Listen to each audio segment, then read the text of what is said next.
ये जो आप गंदी दृष्टि से माताओं बहनों की तरफ देखते हैं या किसी पुरुष की तरफ माताएं बहनें देखती हैं, ये आपकी दृष्टि कैसे प्रियालाल को देख पाएगी? खुद गंदगी पैदा कर रहे हो अपनी दृष्टि में और चाहते हो प्रेम मूर्ति श्यामा श्याम के दर्शन साक्षात्कार, धूल झोंक रहे हो अपनी आंखों में और सूक्ष्म वस्तु देखना चाहते हो।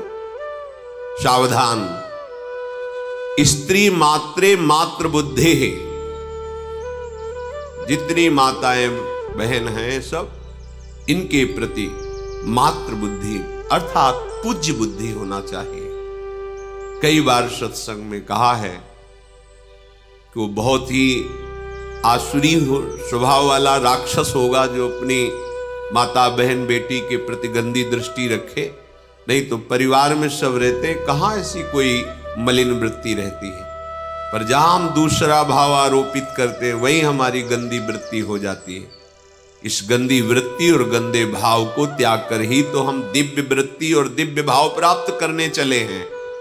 फिर हम सहयोग क्यों देते हैं इंद्रियों को गंदी दृष्टि देखने का? इनको शासन में क्यों नहीं लेते? अगर आप शासन में नहीं लोगे तो कोई है ऐसा जो आपको शासित कर देगा, ऐसा बांध देगा कि निकल ही नहीं पाओगे, देखने लायक नहीं रहोगे, दृष्टि ही अपहरण कर लेगा वो।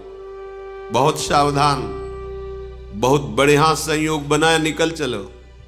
ज्यादा उद्दंडता करोगे तो समय व्यर्थ जाएगा, बंधन दृढ़ होता जाएगा, अवसर खो जाएगा, हाथ से निकल जाएगा। यहां किसी का कुछ नहीं बिगड़ता, आपका आचरण आपका ही सर्वनाश कर देगा। तुम किसी को नहीं बिगाड़ सकते, तुम्हारे आचरण ही तुम्हें नष्ट कर देंगे। सत्संग का तात्पर्य मनोरंजन नहीं है, सत्संग का तात्पर्य है मन की अशुभ वृत्तियों का नाश करके सत्संग करना।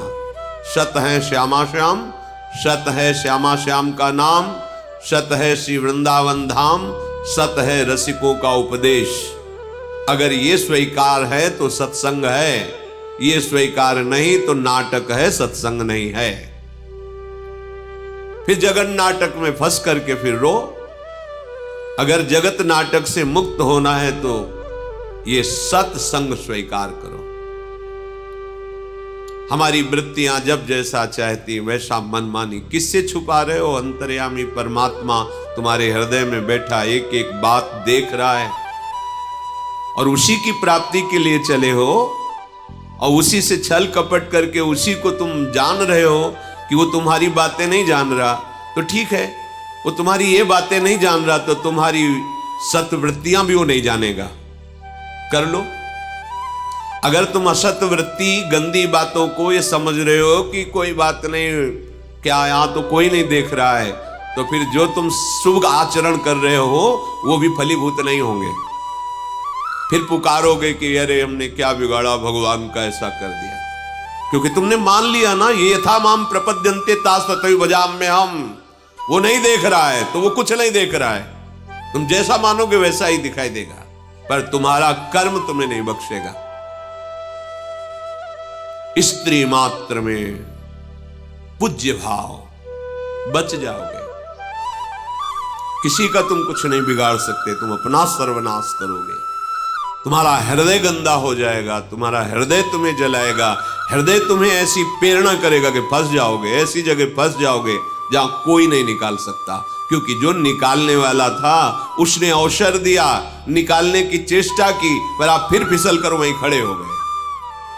वृंदावन में क्या संपूर्ण चराचर जगत ये उपास्य देव ही बने हुए हैं। ऐसी बुद्धि अपने हृदय में धारण करो।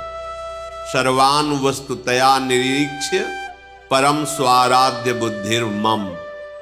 मेरी बुद्धि में ये दृढ़ निश्चय हो जाए कि मेरे आराध्य देव प्रभु ही सब रूपों में विराजमान है, चाहे वो जड़ हो चाहे चैतन्य हो, यही साधना का फल है। जड़ चेतन जग जीव जत सकल राम मैं जानी, बंदों सबके पद कमल सदा जोरि जुग पानी। यह है वैष्णव का स्वरूप, यह है उपासक का स्वरूप। कहीं भी कोई रागात्मक या द्वेषात्मक वृत्ति नहीं, असंगोहम, उदासीन स्थिति। समझ में नहीं आता। बनते हैं परमार्थ के सुभट और इंद्रियों की गुलामी बर्दाश्त करते हैं, मन की गुलामी बर्दाश्त करते हैं। जो इंद्रिय और मन का गुलाम है वो भगवदानंद क्या होता है केवल बातें बनाने से नहीं मिल जाता। अध्यात्म क्या होता है समझ नहीं पाओगे। बहुत सावधान। संपूर्ण चराचर में भगवत बुद्धि। जब उपासक पर कृपा होती है, निरंतर नाम जप, मंत्र जप, वाणी गायन, एकांत सेवन, अपने आराध्य देव की सेवा में तन्मयता, तो झलकने लगते हैं कृपा करके युगल सरकार। फिर तो जैसे सावन में कोई अंधा हो जाए तो सावन का जो प्रकृति का स्वरूप हरा भरा, उसको 12 महीना हरा भरा नजर आता, क्योंकि नजर ही नहीं रह गई। हरे भरे को देखकर अंधा हो गया, अब उसको जीवन भर हरा भरा ही समझ में आएगा। ऐसे ही जड़ चैतन्य कछु नहीं दीखत, जित दीखत तित श्याम खड़े। बिउहल बिकल संभार न तन की, घूमत नयना रूप भरे। करनी अकरनी दो विधि भूले, विधि निषेध सब रहे धरे। नरहरिदास ते भये बावरे, जे यह प्रेम प्रवाह परे। ऐसे महासुख के लिए तुम्हें चयन किया है प्रभु ने, अवसर दिया है प्रभु ने। चूको मत। संपूर्ण माताओं बहनों में पूज्य बुद्धि, चरणों के दर्शन से ही हमारी दृष्टि पवित्र होगी। अगर मुख की तरफ दृष्टि जमाई तो जो चाहे आपन कल्याणा, सुजस सुमति शुभगति शुभ नाना। सो पर नारी लीलार गोसाई, तजौ चौथ के चंद किनाई। अगर माताओं बहनों की तरफ गंदी दृष्टि से देखोगे तो मति गति ऐश्वर्य वैभव सब नष्ट हो जाएगा। जिसने भी इतिहास साक्षी है, माताओं बहनों की तरफ गंदी दृष्टि से देखा, वो चाहे जितना बड़ा वरदानी या बलशाली रहा हो, धूल धूसरित हो गया, नष्ट हो गया। इतिहास साक्षी है, पढ़ के देख लो। सावधान, तुम तो उपासक हो।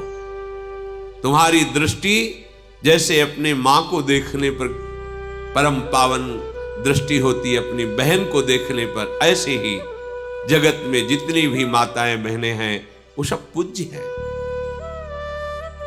तत्व दृष्टि से देखें तो एकमात्र सच्चिदानंद प्रभु ही ये स्त्री की पोशाक पहन करके लीला कर रहा है। अपने प्रभु को पहचानो, उनके चरणों के दर्शन करो, उनके चरणों में मानसिक प्रणाम करो। भोग वासना दृष्टि रख करके देखोगे तो वो दृष्टि ही तुम्हारी संपूर्ण सुखों का नाश कर देगी। ध्यान से समझ लीजिए, वो दृष्टि तुम्हें और किसी के नाश करने की जरूरत नहीं, वो खुद तुम्हें नाश कर देगी। तुम्हारे सुख की, शांति की, पवित्रता की, पुण्यों की होली लग जाएगी। बहुत सावधान। ये जीवन एक एक कदम सावधानी से चलने के लिए मिला है। चराचर में, वृंदावन में केवल प्रिया प्रीतम के प्रेमी जन ही विराजमान हैं, ऐसी भावना करो। उपासक इसे लाभ न मान ले कि भाई जीवन भर भजन तपस्या की, वाह वाह ये मिला हमें। ये आखिरी खाई है जहां गिर करके दुर्गति होती है। कामिनी, कंचन, कीर्ति, पुत्रैषणा, वित्तैषणा, लोकैषणा, ये 3 सीमाएं खींची गई भगवत मार्ग के पथिक को। तीनों को बड़ी सफाई से लांग जाओ। अगर किसी में भी तुम भिड़ गए, किसी में धोखा खा गए तो गिर जाओगे खाई में। ये वाहवाही, ये प्रशंसा हरि की ठीक है। अगर अपनी मानी तो ये आखिरी खाई है, इसी में गिर जाओगे, आगे निकलना बड़ा कठिन हो जाएगा। श्रीपाद कह रहे, बाह्य शेषार्थ लाभेष्वपि, ये बाह्य लाभ कोई लाभ है? नाना प्रकार की सुख भोग सामग्री मिल जाना, प्रशंसा मिल जाना, प्रणाम नमस्कार या अन्य अन्य, ये कोई लाभ है? अभी प्राण निकलेंगे, चले जाओगे, कौन पूछेगा? जब भगवान का अवतार हुआ, उनके नाम गुण नहीं गा रहे तो तुम्हारे नाम गुण गाए जाएंगे। व्यर्थ का ज्ञान, हमारा नाम हो जाए, हमारी कीर्ति हो जाए, या व्यर्थ का हम इतना निर्माण करवाएंगे कि वाह वाह, बड़े बड़े सम्राटों के किले में कबूतर हग रहे हैं, तुम्हारे निर्माण में कौन सा ऐसा महान यश हो जाएगा कि पूरा त्रिभुवन कहेगा वाह, विश्वकर्मा ने बनाया तो उनका नाम तो ले नहीं रहा कोई, जिन्होंने सुधर्मा सभा रची गई इंद्रप्रस्थ में, ऐसी सब कहां है? माया के प्रवाह में सब बह गए, इतिहास में केवल लिखे रहे। तुम क्या हो? बाह्य शेषार्थ लाभेष्वपि, अगर बाहर का लाभ तुम्हें लाभ दिखाई दे रहा है तो बड़े धोखे में हो। हृदय मुख म्लान निकृद्धा निबुद्धे, तुम्हें उदास हो जाना चाहिए कि तुम्हारी बुद्धि जो है वो भ्रष्ट हो रही है।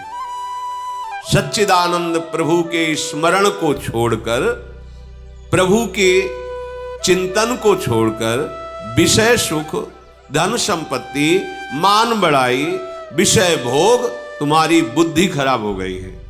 उदास होना चाहिए तुम्हें। भगवत मार्ग के पथिक का लाभ केवल एक ही है, निरंतर